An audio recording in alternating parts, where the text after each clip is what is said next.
Hey Rockstar, you're listening to episode 127 of the Redefine the Hustle podcast.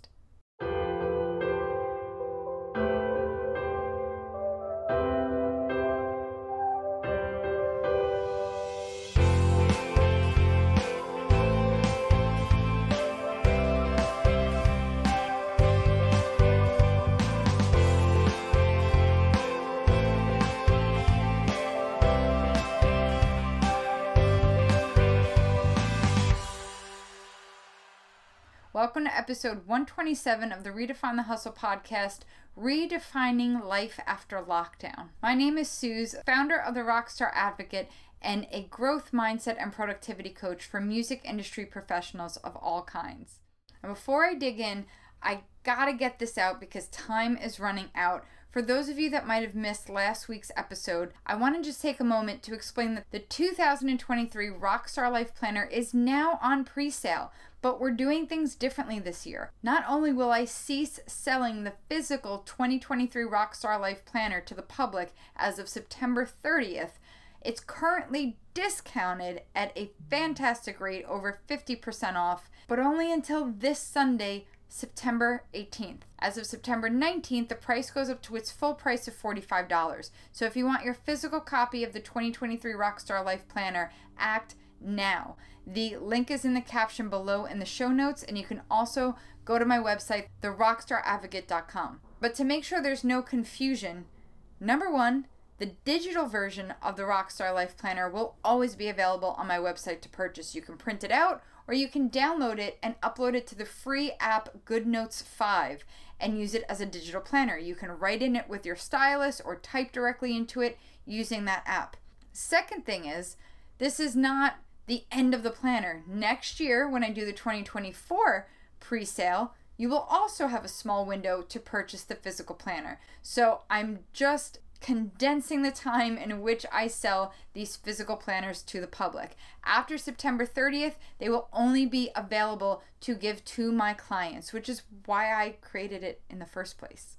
So if you have any other questions about it, just leave me a question in the comments and my team and I will be happy to get back to you. And if you're ready to purchase your copy of the planner, you can simply go to this link right here, therockstaradvocate.com/planner. We also have additional accessories that will always be available on my website at our shop, and that's therockstaradvocate.com/the-shop. So if you want to check out the planner bundle or any planner accessories such as the time blocking markers, you can find it all there on that page. The links to everything I've mentioned right now are in the show notes below in the caption of this video. So let's dig into today's episode, Life After Lockdown. Now, I recently got back from the CD Baby DIY Musician Conference in Austin, Texas that happened at the end of August. And I have to shout out Christina Cano, Chris Robley, and Kevin Bruner, and the rest of the CD Baby team. Thank you so much for hosting me and allowing me to speak at your conference. It was, as usual, incredible. I've been attending the CD Baby conference ever since 2016, and it gets better and better every year. So thank you so much for having me. And for those of you listening, if you've never attended a CD Baby conference, I highly suggest you keep your eyes and ears peeled for next year's. It's usually always in August. Now, the talk I did at the conference was called Good Grief: Overcoming Loss and Embracing Change as a Post-Pandemic Artist. Yeah, I know, it was a mouthful. And I gotta be fully transparent, I was actually nervous to have this talk, and I never get nervous about speaking live in front of people. No matter how many people there are, I'm ready to do it. I'm ready to get on my soapbox and talk about the topic at hand. But this was a different kind of topic. This was really exposing myself emotionally and being really vulnerable in front of a bunch of strangers, both in person and virtually. And it seemed to be cathartic for not only the people who came up on stage with me to volunteer to share their stories. Thank you very much for Jen, Jeff, and Hannah for joining me up on stage. But also it was cathartic for me and the audience as a whole as well. I felt so touched to have so many people come up to me after the talk to thank me for opening up the discussion about grief of all different kinds. Not just losing somebody you love, but loss of a job, loss of your normal, loss of your routine, loss of your sense of self. We talked about it all. So thank you to everybody, both in person and virtually, who came on Sunday morning, even during checkout hours at the hotel, to come and be a part of the conversation. I truly, truly appreciate it. And being that we're almost nearing 300 subscribers here on our YouTube channel, if we get to 300, and that's only 14 more subscribers as of the time that this episode is published, I will do an episode on the talk that I did at CD Baby. I will talk about navigating grief in a post-pandemic world and explain the framework that I discussed and shared at my talk at CD Baby. So what do you say? Up for the challenge? Be sure to subscribe to our YouTube channel, and if you already have, first, thank you very much, and please do share this channel with a friend or somebody in your network who you think could benefit from this information, and ask them to subscribe. So what does that talk have to do with today's episode? Well, here's the thing. I actually had an interview scheduled to air today, but I changed up the plans to come on and talk about something that I see so many people experiencing right now, and that's uncertainty. And after my talk at CD Baby, so many people came up to me talking about this uncertainty that they feel and how the talk helped them process certain things, but that they're still a little gun shy almost when it comes to diving into their career and taking that next step and going after their passions. So the more and more I thought about it and the more feedback I got, I still have people emailing me and reaching out to talk to me on the phone about their experience at the conference. It got me thinking, I gotta say something. Now, as the world opens back up around us, there is still so much uncertainty hanging in the air. Midterm elections, the state of the monarchy, wars, cancel culture, virus variants, climate change, the list goes on. No matter what your view of any of those things are, none of us really have any answers. So it still feels a little ugh. And it does bleed into our personal lives. Even if some of those topics feel like they're so far removed from your day-to-day, it does bleed into how we communicate and how we get through each day. And sometimes I wonder, and I don't know, maybe you do too, did we learn anything from lockdown? I don't know about you, but it seemed like there was a shift during lockdown where people started to slow down, look inward, re-examine their priorities and past actions, take a moment to expand their empathy, and also took more risks to get what they wanted, what they really wanted out of life. And then somewhat recently the world opened back up and it seems like we got sucked back into that old hustle and grind, and people stopped having time for the things they loved or the people they cared about. And listen, I get it. Stimulus checks are gone, the rent freeze is over, inflation is growing, the cost of living is going up. Sometimes it feels like we can't afford to pause or slow down. It's like it's a luxury that we just can't indulge in. But I want to challenge you on that. First, I want to say, you're going to be okay. Now, there is a lot of uncertainty right now. Let's stop pretending that we're fine. But you will get through it. And here's where I challenge you. Take the risk. Whatever that risk is in your life right now, take it. Take the break. Slow down. Cut corners on the things that don't matter to you or don't serve you anymore.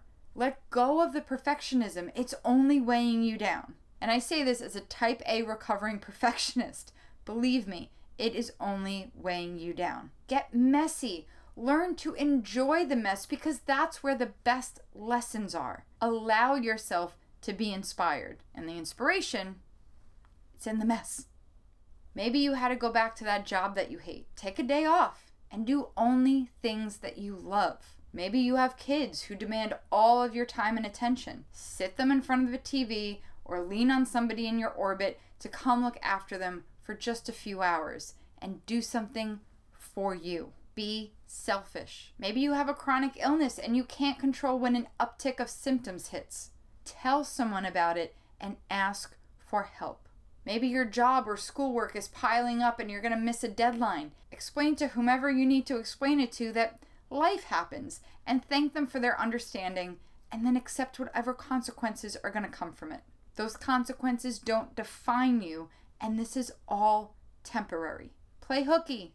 Brush off a commitment. Spend the money if it's something you truly care about. You'll get the money back. Stand firm on your non-negotiables. Say no and let that be a full sentence. All of the things I just listed, they all feel risky to people, all for different reasons. And something that doesn't feel risky to one person is going to feel like the riskiest thing to somebody else. So whatever I just listed, or even if it didn't make it onto my list, whatever that risk is for you, take it. You're going to be scared. Do it anyway. Don't wait for the permission. This is your permission. If you need it, take this. This is your permission. Do it anyway. You don't have to be fearless or perfect or ready to take the action. You just have to be willing, and you have to be willing to trust that you'll figure it out. That's all I have for today. I hope it's what you needed to hear, because I have a feeling a lot of us needed to hear it. I know I needed to hear it. I felt these things needed to be said, and I felt that this was the best platform for it. And I didn't want to bog it down with other content or other messages. I just wanted to get this message to you, and I hope that it resonates. Redefine what your best looks like. You are not the same person you were 2 years ago, and that's a great thing. Keep going, and don't let go of the person you're working on becoming. You have time to reach your goals. What we don't have time for is living in the past and going backwards. That's a fool's errand. So let's take a collective breath in. Let it out. You're going to be okay. You've got this. And it's okay to ask for help when you need it. We all need it from time to time. So my challenge for you this week is to speak up. Tell someone in your life what you need from them. Let them rise to the occasion. And if they don't, ask someone else. Make the request and be open to receiving it. This exercise has done wonders for my personal and professional growth, and I'm still learning to practice it. It still sometimes feels awkward and icky to ask for help or to lean on other people. But I hope you give it a try, and I hope it serves you well. And let me know in the comments once you're done so we can celebrate. Because the celebration is why the risks are worth taking in the first place, in my opinion. And tag someone you know below who might benefit from hearing this as well. And don't forget, if they subscribe and we reach that 300 subscriber mark, I will be back with an episode on navigating grief in your life, no matter what or who you may have lost. We'll be back next week with an interview with somebody I know you're going to learn a lot from, and they are a riot. So be sure to tune in. Do not miss next week's episode, and I'll see you next time. Thank you so much for tuning in, and take care.